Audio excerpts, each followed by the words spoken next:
अर्धा किलो घ्या पापडी अर्धा किलो घ्या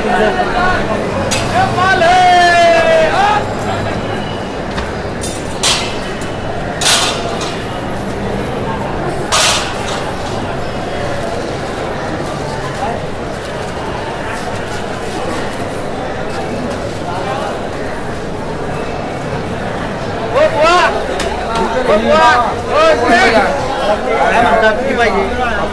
घ्या घ्या घ्या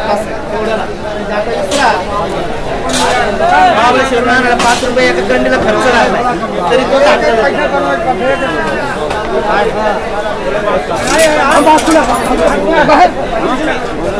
म्हणून तुम्हाला बोलावलंय